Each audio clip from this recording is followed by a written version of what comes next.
Para mí es un triple gusto estar esta noche aquí, empezando por ver tantas personas queridas.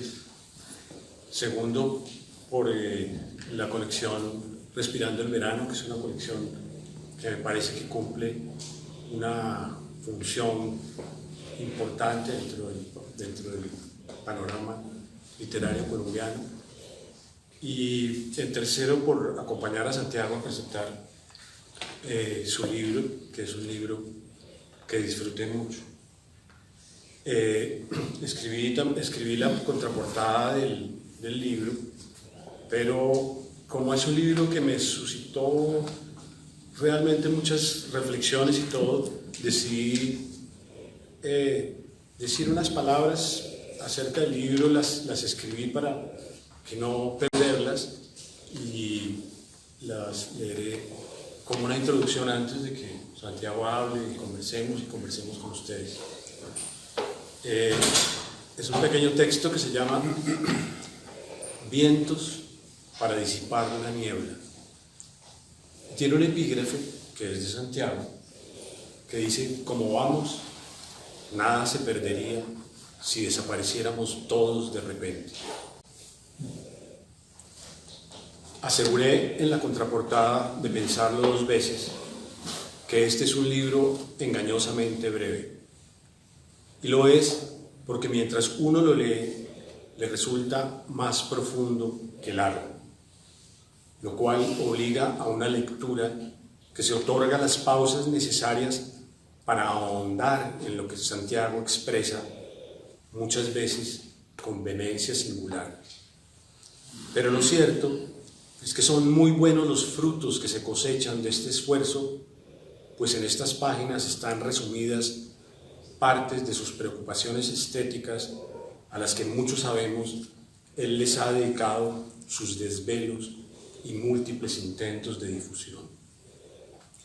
Es claro que para Mutis lo estético nunca está separado de lo ético, porque para él el arte es sobre todo una indagación de lo humano, un rastro que no hay que perder nunca y un amistoso y lúcido acompañar. Incluso podría decirse que para él el arte es la mejor forma en la que nos convertimos en humanidad.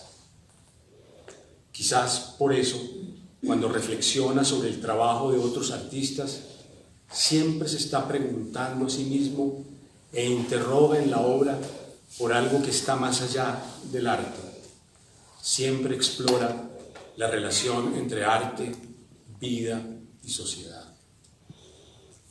Leí en estos días a un filósofo que decía que la desolación proviene del pensamiento y el consuelo de la poesía.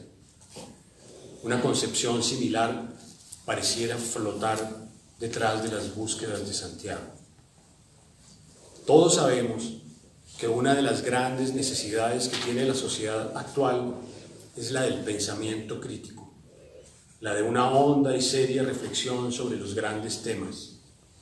Pero esta necesidad ha sido relegada y menospreciada, pues varias de las prácticas de la dominación política en curso están basadas en la infantilización de los ciudadanos.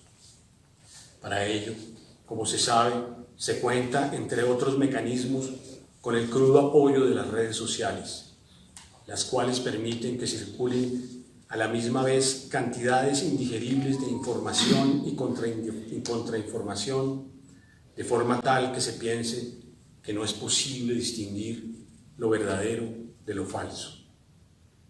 Que, como también sabemos en estos tiempos de la llamada posverdad, es la gran estrategia de manipulación de masas que todas las vertientes autoritarias, empezando por la derecha internacional, impulsan. Esa es una forma burda de evitar que la gente piense y menos aún que reflexione, pues a cambio tiene la salida inocua y puramente emocional de expresarse en dichas redes. Y puesto que por su propia naturaleza estas redes no se hicieron para albergar pensamiento, sino emociones, lo cual explica por qué están llenas de mensajes emocionales, de insultos, de vulgaridades y de chistes baratos. Son el reino de la superficialidad y la banalidad, es decir, de todo aquello que inhibe el pensamiento, apelando a la parte irracional de las personas, que así hacen una catarsis de sus inconformidades, odios y resentimientos, pero sin jamás llegar a preguntarse por las causas de sus malestares. Descender a esos niveles es muy humano. Todos somos susceptibles de dejarnos arrastrar por nuestras emociones y proferir insultos. No obstante, la labor de quienes antiguamente se llamaban intelectuales, tan difuminados y desleídos en esta época, es muy otra. Lo principal es no caer en el juego de los irracionalismos, en el tráfico de odios y a cambio apelar a la reflexión, buscando traer luz a la mitad de la oscuridad.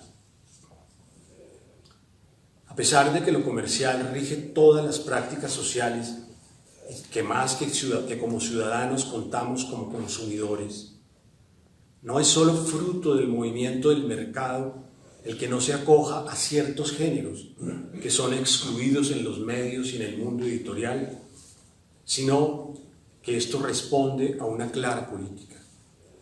La ausencia de reflexión en los medios a los que tienen acceso las mayorías, la sordera hacia la inteligencia, hacia la teoría y la crítica, son el caldo de cultivo de una ignorancia programada. Ignorancia que le sirven sus propósitos a las élites que pretenden el control absoluto del mundo. Contra esta ignorancia, que es no solo intelectual, sino afectiva, es que se revela Santiago. Es del conocimiento general que gran parte de la investigación y el pensamiento crítico se ha visto confinado a los espacios universitarios que, mientras cumplen su función de capacitar la fuerza de trabajo que el mercado requiere, encierran sus saberes entre las paredes de la academia y, amparados en lenguajes especializados que muchas veces tienen como función excluir a quienes no los dominen más que el nombrar nuevos territorios, no tienen ya vínculos fuertes de comunicación con el resto de la sociedad. El conocimiento es para unos y la ignorancia para todos. Sé que esto que digo no es nuevo para ustedes. Sé que por este tipo de razones es que existe una colección como la de Respirando el Verano. Evidencia de esto es no solo el libro de Santiago, sino los otros libros publicados hasta ahora y de seguro también los que vendrán. Un proyecto que para mí es a la vez de desesperación y esperanza. Y esto lo traigo a cuento porque en estos días leí a alguien, tal vez un filósofo, quien hacía una distinción y decía que los optimistas son quienes esperan que todo va a salir bien, pero que a diferencia de estos están los esperanzados, que son los que creen que la vida puede tener sentido.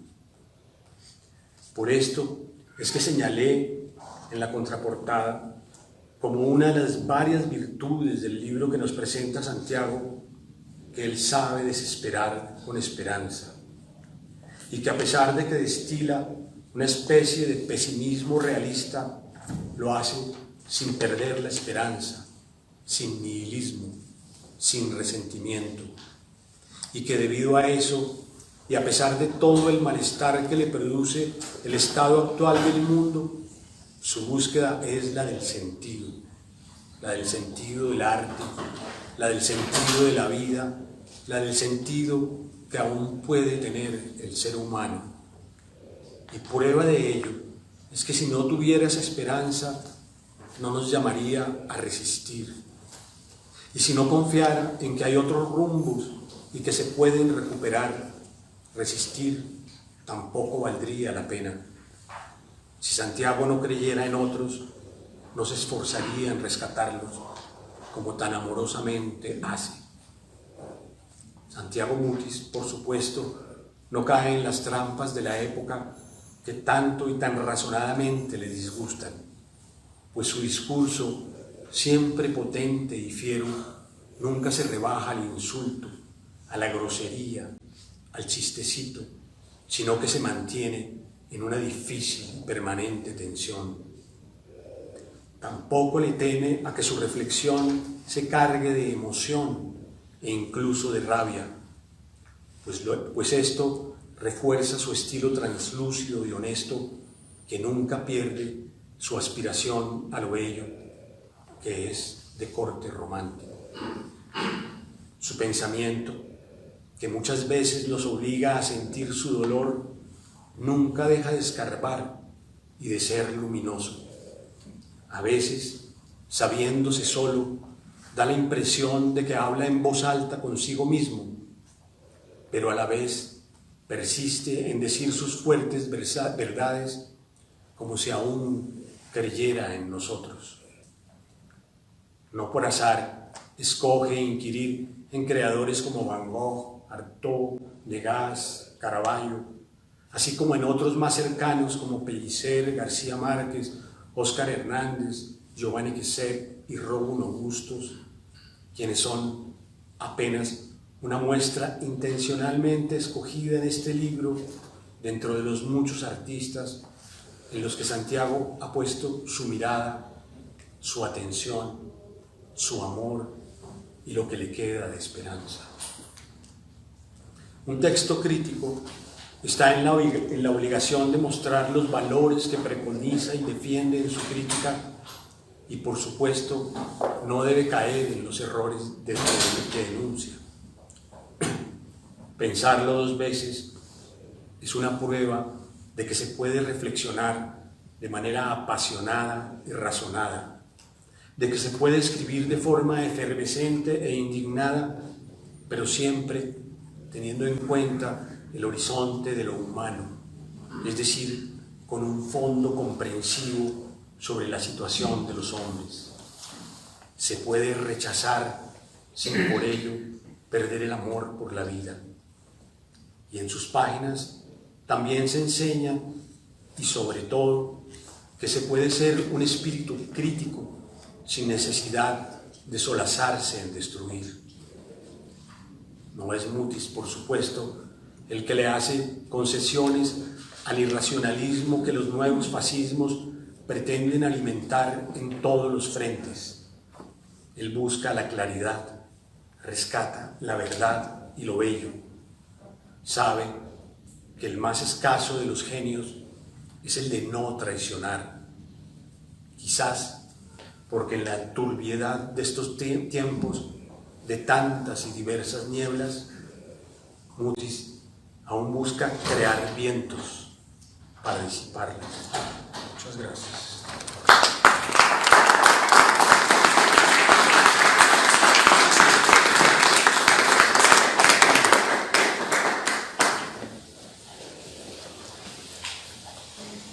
Obvio que agradezco y celebro inmensamente y que Felipe haya aceptado estar aquí y que haya hecho esa presentación.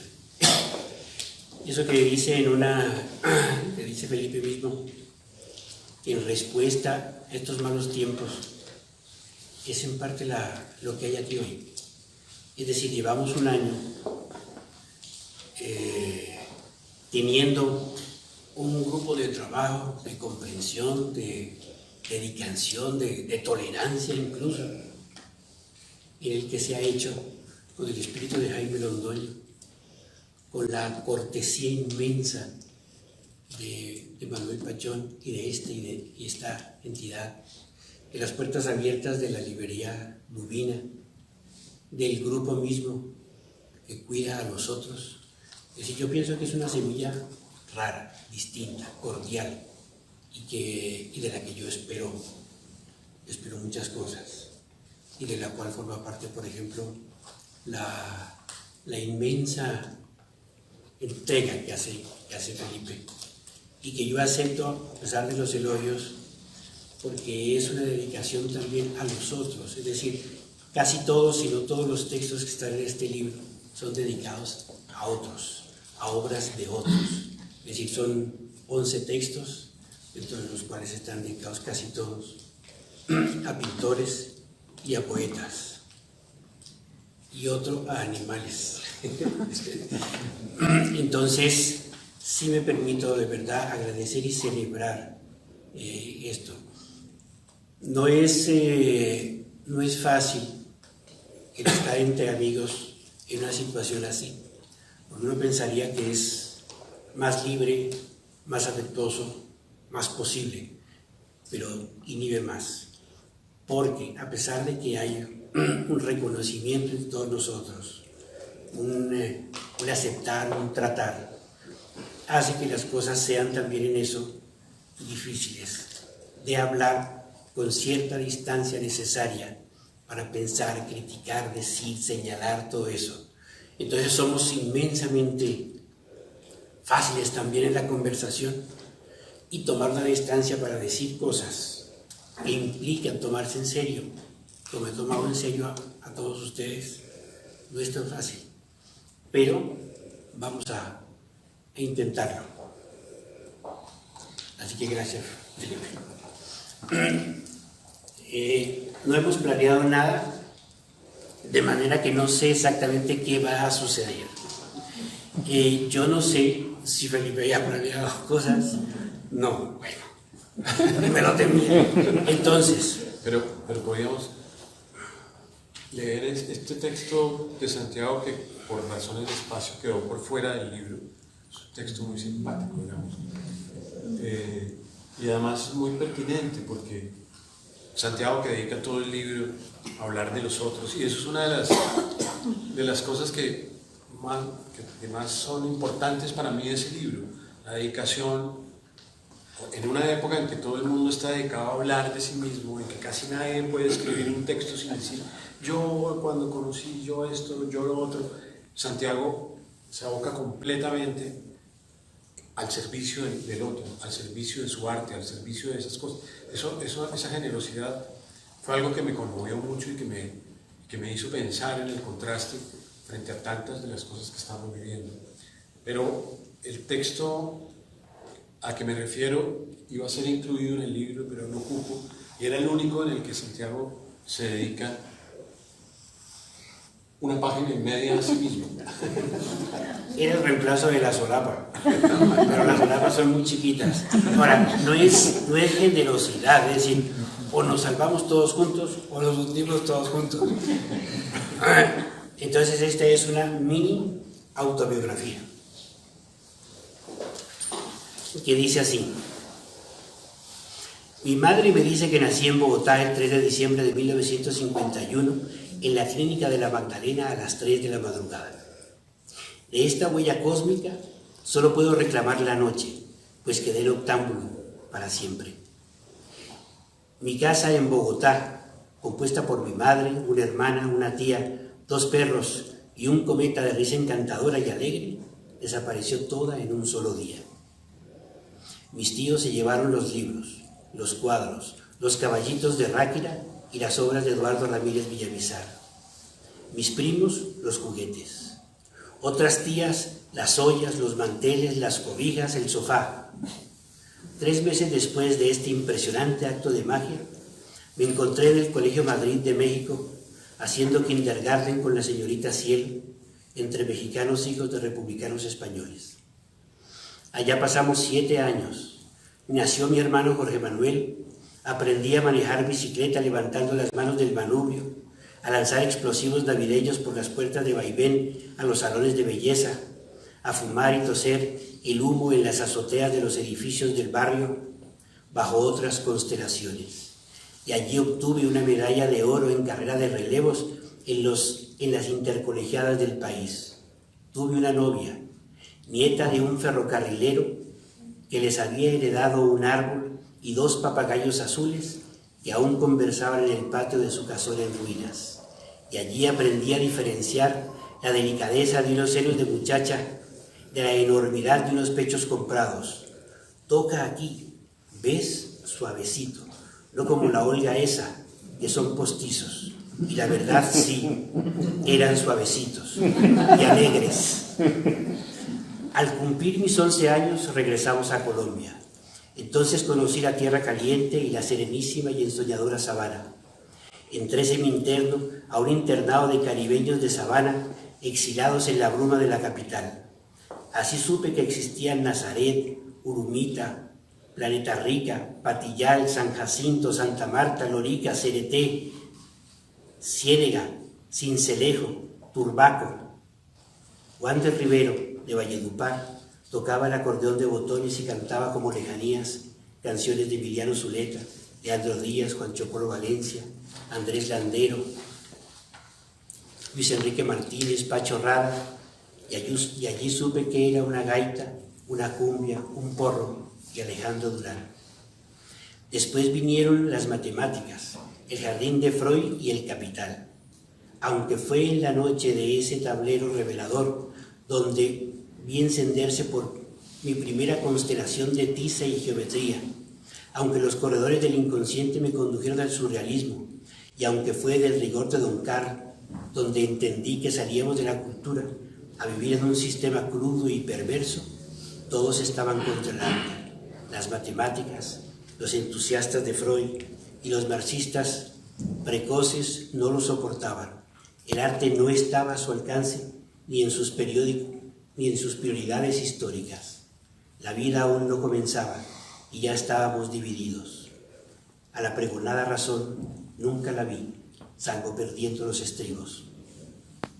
Entre la desubicación, la angustia, los kings y la cannabis, fui a parar a la literatura, en donde aprendí que hay que trabajar por el propio anonimato, que el ambiente administrativo es de tal naturaleza que es capaz de matar incluso la esperanza, que ninguna ideología garantiza que la vida sea mejor y que esa misma vida, la verdadera, está en los demás, en la amistad, en las mujeres colombianas y en la vida que logremos apartar del espectáculo en que chapaleamos y nos enriquecemos, nos robamos y nos despedazamos unos a otros, haciendo de la alegría posible, de la solidaridad, del arte, de la lucidez, de la generosidad, de la decencia, una porquería. Bueno, esa era la fotografía.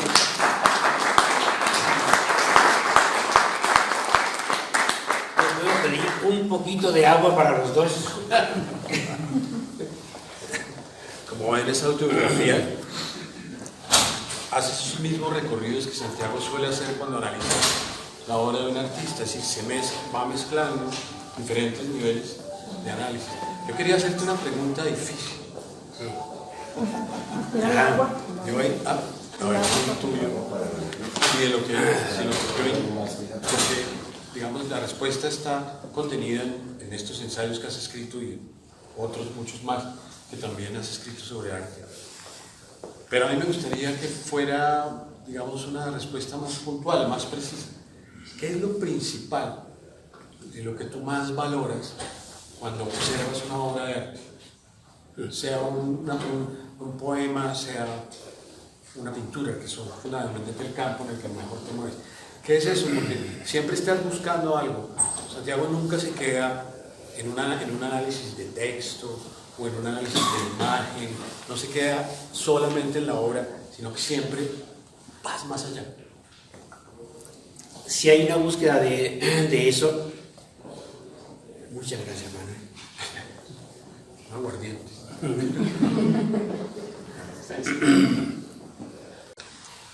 Hace muchos años leí un texto de Luis Enrique Pérez Arbeláez en la prensa, muchos años, cuando él estaba creando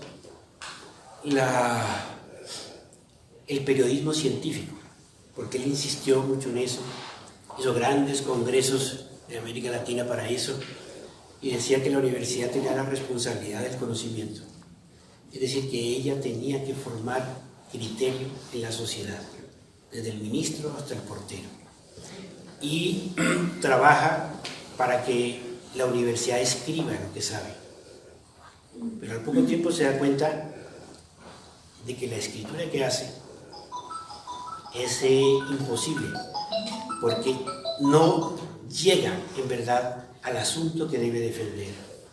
Hay un lenguaje, una jerga, una manera, una distancia que hace que imposible esa comunicación. Entonces, Pérez Arbeláez se alarma un poco por eso y dice: las humanidades tienen que volver a la universidad, no como una carrera independiente, aparte, aislada, en filosofía y lo otro, sino a todas, porque hay necesidad de que escribir. Pero para eso, él dijo, tiene que traducirse de conocimiento científico a valores humanos. Mientras no se llegue a valores humanos, no habrá comunicación. Yo no me di cuenta que eso había calado en mí muy hondo. Y yo escribí muchos ensayos sin llegar a eso. Pero cada vez había una mayor insatisfacción, digamos, en esa forma de abordar las cosas. Cuando trabajé en la Universidad Nacional, especialmente cuando dirigí la revista de Ciencias Humanas, tuve que leer todos los ensayos que se producían en la universidad para poder escoger 22 disciplinas en las que había que escoger la gente que debería formar parte de esa revista. Y me di cuenta que eso seguía siendo un problema. Y ese problema, en verdad, me hizo crisis, digamos. Entonces, el rastreo que después que viene un ensayo, que es un ensayo, o el acercarse a una obra, es saber cuál es el problema humano que está intentando resolverse o plantearse allí. Y ese es el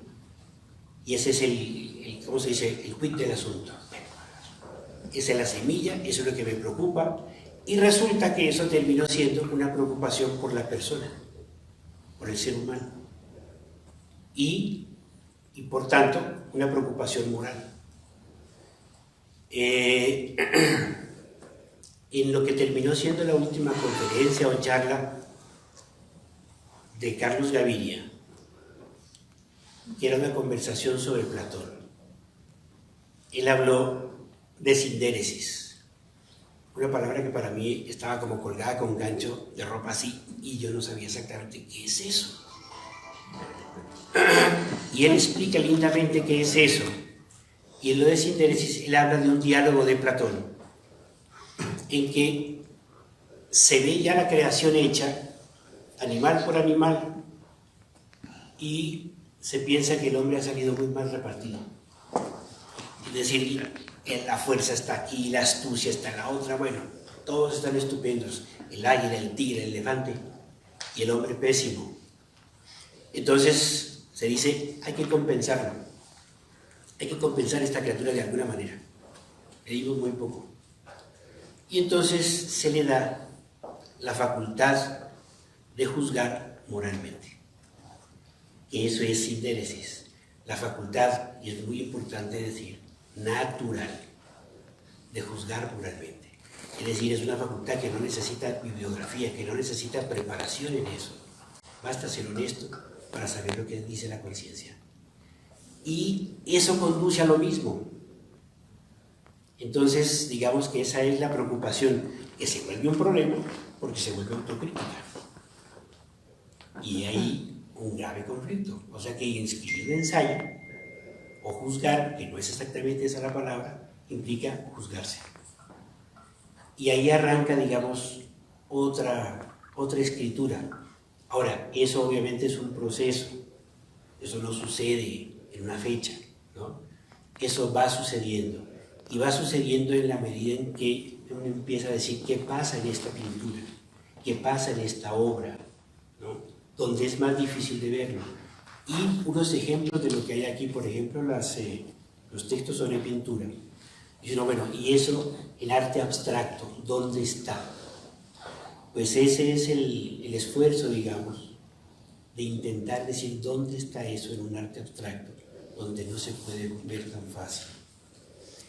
Y yo creo que ahí el ensayo se diferencia profundamente de un ensayista o de la academia, en que le echa mano a todos los recursos del escritor y sobre todo al poeta. Es decir, es el poeta el que intenta hablar de otra manera para poder dar cuenta de eso. Y por eso creo yo que esta colección es de poetas. Como vieron, la pregunta era difícil, pero la explicaste muy bien. Digamos, sí. Y uno, es lo que dijo Santiago, lo van a encontrar en cada uno de los ensayos. Ese esfuerzo de entrar en la obra de alguien de una manera muy particular. Porque sí, es una manera crítica en el sentido de que él está observando digamos, con una atención muy grande y sobre todo está dispuesto a hacer algo que cuesta trabajo en estas épocas, que es valorar, que es establecer, que es inclusive establecer determinados juicios, ¿no es cierto? Entonces, claro, lo que también quería preguntar es, generalmente cuando se hacen ensayos, especialmente en el mundo académico, hay un truco, y es que uno piensa que las cosas deben de ser de tal manera y después encuentra las obras que van a ejemplificar la tesis de uno. Y eso se presenta como si fuera un hallazgo. La gente dice, no, esto debe ser de determinada manera, entonces busco quienes comprueban mi tesis y hago mi tesis basándome en ese tipo de obras.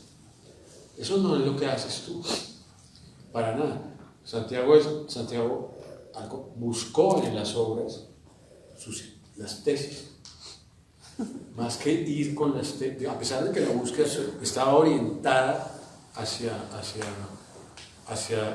esa valoración que para ti es fundamental. Lo que uno nota es que entras a la obra un poco despojado y te encuentras que en Caravaggio encuentras una cosa, en Degas encuentras otra, y por eso es, digamos, un poco digamos, uno podría no encontrar, digamos, un hilo completamente conductor en juntar a Pellicer con Caravaggio. Hay otra cosa interesante para mí, incluso. Digamos que del ensayo, si es que así se debe llamar, porque el ensayo yo creo que los literatos deben volver a rescatar para ellos, quitárselo a la universidad. Por una razón, porque lo que hace la universidad es un discurso y produce un documento de una naturaleza distinta. Es decir, no es el hombre, su intimidad, su estructura interior lo que le interesa, es lo que se va a hacer. Pero, entonces yo no juzgo, digamos, pero al escoger y al defender o al poner en relieve algo, ya lleva implícito un juicio. No se da el juicio, pero sí se pone una realidad que lo contiene. Entonces, ¿en qué se puede parecer o en qué se pueden acercar o por qué pueden estar juntos Carlos Pellicer, el pintor, de Caravaggio, el pintor? Es decir, hay 500 años de diferencia. Es absolutamente distinto en todo. Pero lo que los une es que ellos se instalan, defienden, protegen una cualidad humana, sea la serenidad o sea el juicio moral que establece, que levanta contra la sociedad Caravaggio. Y una cosa donde está también ese juicio, que yo no lo hago explícito, pero es, por ejemplo, sobre Edgar Degas o sobre Caravaggio, se ha montado un inmenso discurso que no coincide para nada con lo que realmente ellos son. Son las urgencias de una época, sus carencias, su obsesión de ahorita presente del tiempo, que no ha podido resolver y que lo pone encima de la realidad 500 años pensando que es el mismo problema y la misma urgencia de nosotros. Y no es así. Y con eso también renuncia a la posibilidad de resolverlo o de entender mejor su problema. Porque está renunciando a una voz que desde afuera ha vivido de una manera distinta y aportaría mucho a comprender. Entonces en Caravaggio nos ha deslumbrado que tiene unos episodios de delincuencia, de falta de turbulencia de carácter, ha sido acusado o ha cometido 1 o 2 crímenes, hay un comportamiento en la sexualidad que va muy a tono con la época, entonces nosotros señalamos, estos son los problemas. Y digamos, los 42 tomos de Humboldt nos interesa un comino, pero sí nos interesa que creemos o sabemos que haya sido homosexual. Esa inversión de problemas es lo que no nos deja ver. Y al escoger a Caravaggio y zafarlo de ese problema, es donde está el juicio, así no esté explícito en el texto. Pero ya el zafarlo de esa problemática y decir cuáles son los asuntos que lo inquietan, que resuelve, cómo los resuelve, cómo establece esa jerarquía, ante qué se encuentra él enfrentado, ahí es donde está una visión distinta y donde esa crítica, o donde eso se vuelve crítica del presente, sin estarlo diciendo, pero la dimensión es otra. Y lo de Caravaggio, para mí es el texto tal vez básico, esencial de allí, porque es el más exigente. Y Caravaggio es el que plantea mayor intensidad con uno mismo, para mirarse y para responder. Pero lo que aparentemente en los títulos no se podría ver relación, porque lo diferencian siglos enteros y todas esas cosas, la relación es la misma, porque se está acercando a las mismas cualidades, digamos, de una persona. O sea, en uno se defiende cierta incandescencia de la inocencia, en otro, el no traicionar, en otro, es decir, se componen una serie de asuntos capitales sobre los que está sostenido el libro. Y eso es lo que le hace un círculo que se cierra. Es decir, sí hay una unión muy evidente, pero evidente después de leer.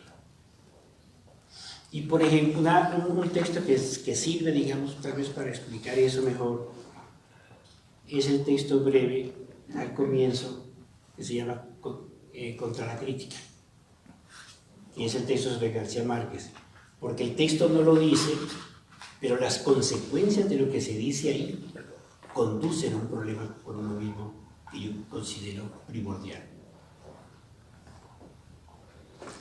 Lo dejé enredado.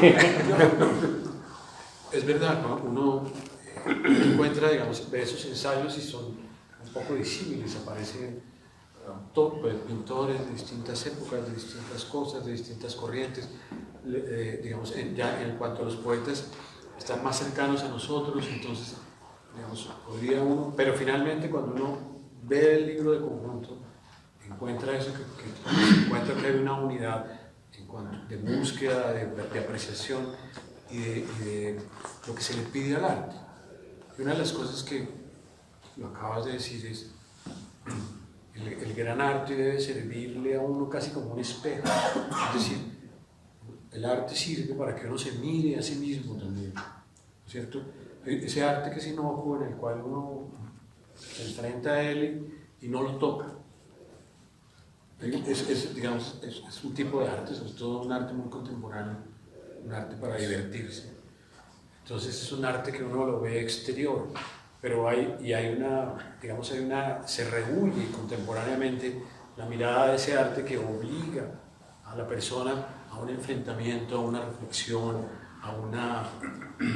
incluso a exponerse al riesgo de que el arte lo cambie a uno, de que le cambie la manera de ver determinadas cosas, de verlas, de sentirlas. Y eso es algo que siempre estás buscando, ese tipo de arte. Es que yo creo que nosotros llevamos inmersos en el arte contemporáneo ya muchos años. Y el arte contemporáneo, es decir, el performance, el arte conceptual, todas estas cosas que renunciaron a 25.000 años de pintura, ha desalojado ciertos problemas. Es decir, ha intentado enfrentarse políticamente a muchos conflictos que de otra manera no podrían ni siquiera plantearse, pero también ha puesto en forma secundaria unos problemas y las ha tratado al arte siempre. Entonces ahora, digamos, que antes era un diálogo permanente, ahora resulta que se ve de una forma un poquito singular, rara, excepcional, como una isla, pero porque la sociedad un poquito ha rechazado, el enfrentarse a sí misma. Es decir, está lanzada y dispuesta a gozar más. Entonces, cualquier cosa que ponga en problema ese inmenso y turbio mercado que se ha creado con la pulsión de muerte, porque así lo denomina el psicoanálisis, pone al arte, en verdad lo arrincona, porque el arte con su sola presencia es una crítica feroz de eso, porque el arte busca en verdad preservar un ser humano distinto. Entonces yo creo que por solo el hecho de ser arte, o de ser una buena novela, o de ser un buen poeta, o de ser, ya con eso es subversivo. Y es subversivo de una realidad que está desencadenada a un gozo que incluye la perversidad y que realmente es suicida. Y el arte ha sido siempre, yo creo que todo lo contrario, es una posibilidad distinta, plena, magnífica, de poner la balanza en un equilibrio. Ese equilibrio se rompió. Y claro, la gente que uno escoge aquí, que uno quiere, respeta, de la que habla, toda tiene un equilibrio. O sea, toda es capaz, todos ellos son capaces de ver lo que hay, lo que sucede, lo que tienen, y el abismo mismo que está delante, con una lucidez que no interesa, porque lo que da dinero es todo lo contrario, desbarrancarse.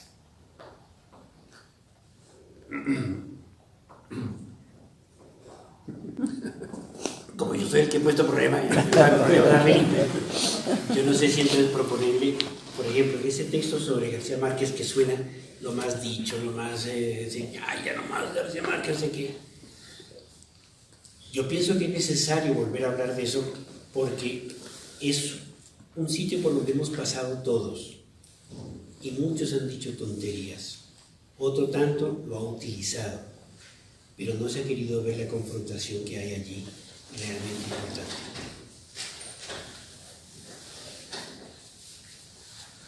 Otra autorización. Eso es cierto.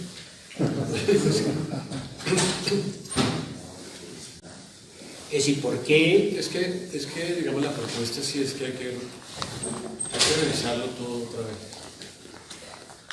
¿No es cierto? Porque pensarlo dos veces. hay que pensarlo, pero hay que pensar muchas cosas otra vez, especialmente porque no se está pensando. No se está pensando muy poco.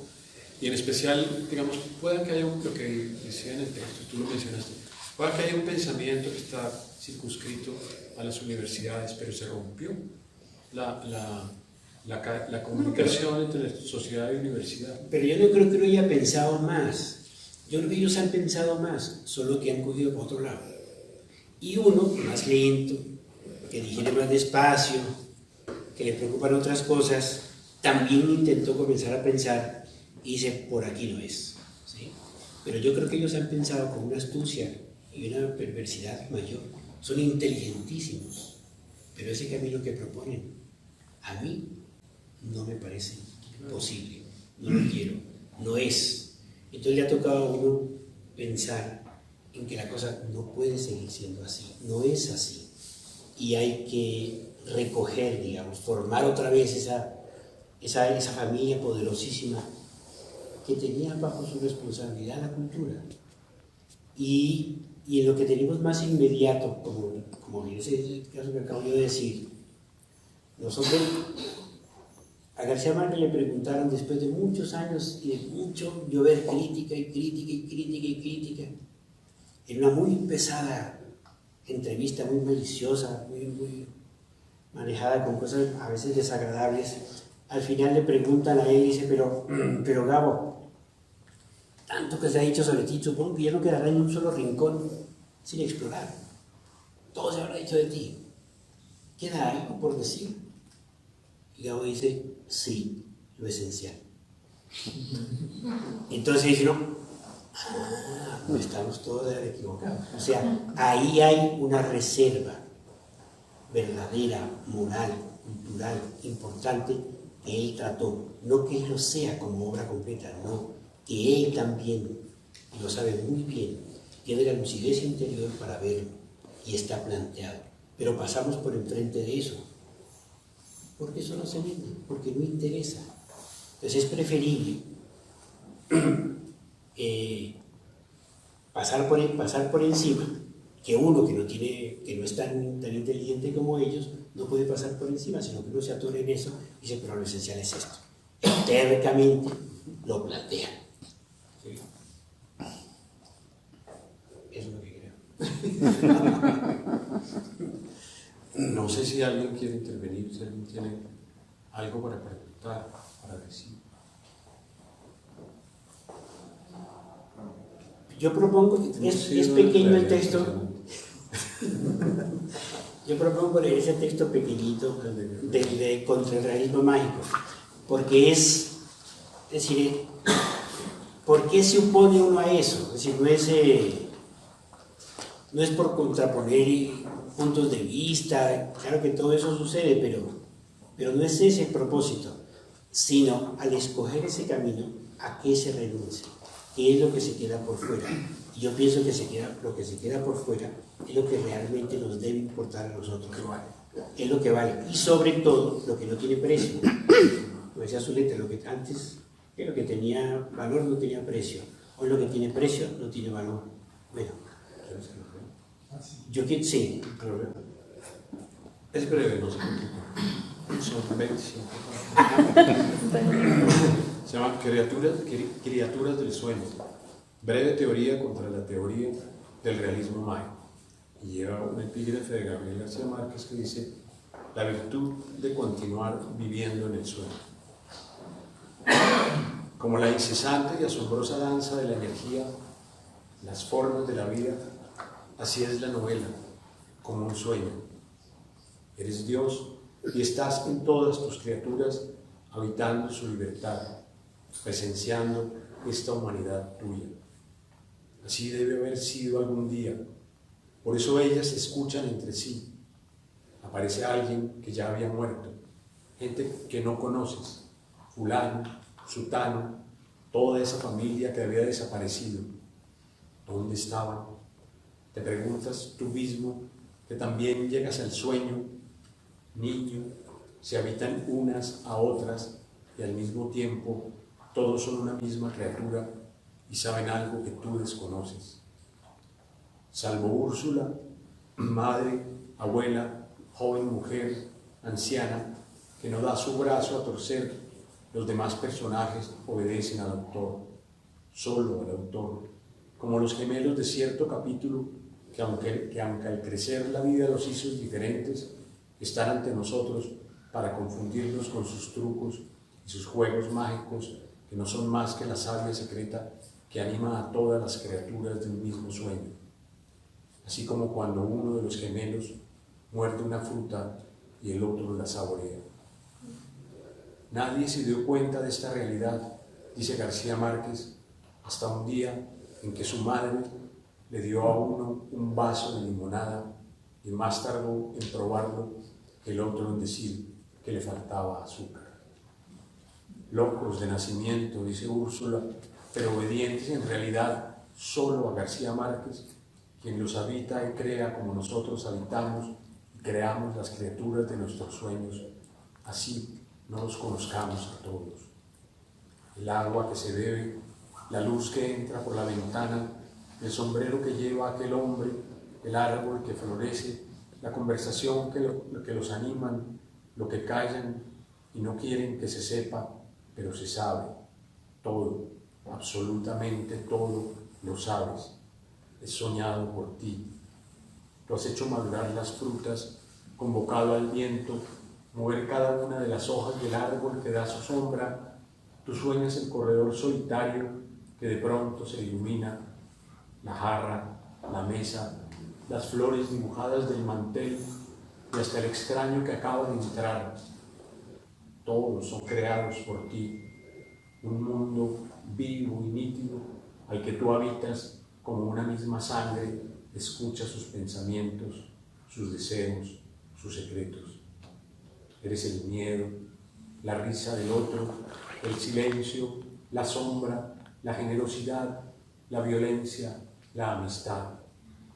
Son estas ilusiones las que habitan la novela, la realidad y el sueño al que asistimos despiertos.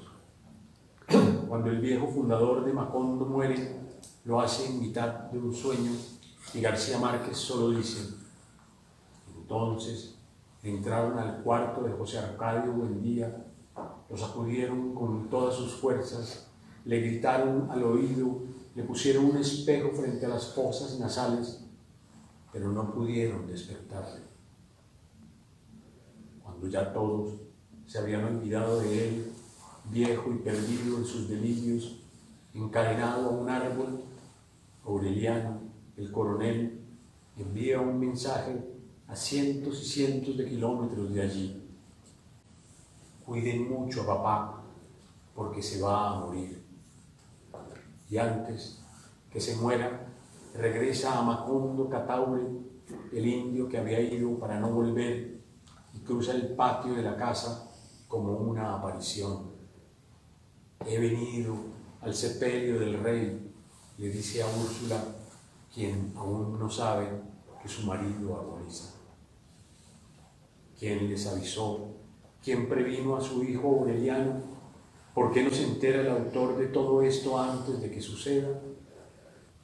Vamos por su verdad, como quien se despierta en un sueño y con los ojos abiertos sigue soñando como un niño ciego. No se trata de realismo mágico. García Márquez nos ha hecho partícipes de las confidencias del sueño. El pueblo, Macondo, es su mente. Estamos dentro de la mente viva de un escritor. Nos soñamos unos a otros todo el tiempo, dice Borges en una entrevista con el poeta Seymour Hill. Berkeley afirmaba que Dios era quien nos soñaba. Tal vez tenía razón, pero cuán tedioso para el pobre Dios tener que soñar cada grieta y cada mota de polvo, cada taza de té y cada letra en cada alfabeto y cada pensamiento en cada cabeza.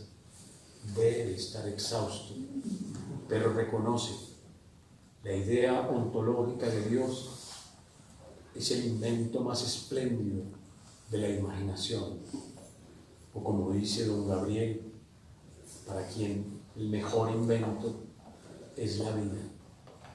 Cuando estoy bien, soy capaz de resucitar un muerto. Bueno,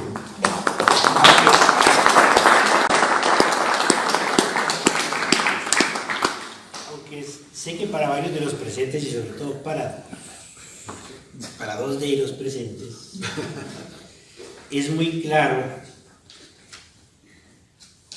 lo que sucede o los motivos por los cuales el indio Cataure regresa. Es decir, de la clarividencia, la importancia que tiene el sueño para culturas como la Guayú. Pero en la crítica literaria yo quiero mencionar las consecuencias de pensar que esto es realismo mágico.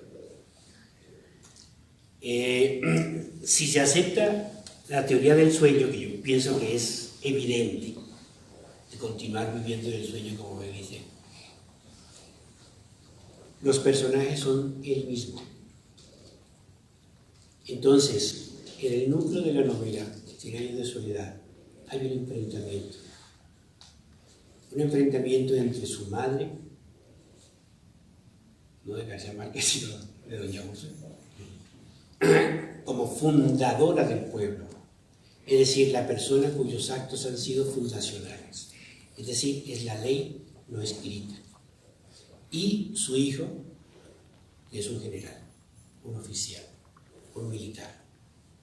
Ese enfrentamiento que hay en la mitad de la novela es un enfrentamiento feroz y se trata de defender la vida de una persona que los dos han querido, han amado, han crecido por él. En ese enfrentamiento de Úrsula con el coronel Aureliano Buendía, él se ha instalado en la escuela, el I-7, como asunto, como cuartel militar, y tiene para fusilarlo a quien ha condenado, que es a a Genesildo Márquez. Úrsula, vieja ya, muy vieja, anciana, cruza la vigilancia de todas esas que protege al general, y llega hasta él y le dice: sé que matarás a Genesildo, pero quiero que sepas que cuando veas su cadáver, yo misma, con estas manos, te sacaré los ojos. No es así, pero es más o menos. Y ese enfrentamiento, si nosotros lo consideramos como una novela, porque ese enfrentamiento entre dos personajes, pero con la teoría del sueño se aclara eso, se dispersa todo eso, y vemos que es un enfrentamiento entre el propio García Márquez. Es decir, que son sus dos realidades, ¿sí? La una, Úrsula, y la otra, el militar, el coronel. La una va a matar y la otra no. Esa es, digamos, la gran tensión de una persona, de un ser humano, la interna. En la novela está separada, y con la teoría del realismo mágico nunca la unimos. Yo pienso que es necesario unirla para ver la gravedad de ese asunto, o por lo menos las implicaciones que realmente ese asunto tiene, no en una guerra civil, ni solamente en un país, sino la decisión interna. Es decir, que hay que decidir interiormente, qué lucha hay que tener interior cada uno de nosotros para poder optar por una convicción, por una decisión, por una actuación. Y obviamente García Márquez, la novela y muchos de los lectores estamos a favor o de parte de doña Úrsula. Ahora el país puede que no.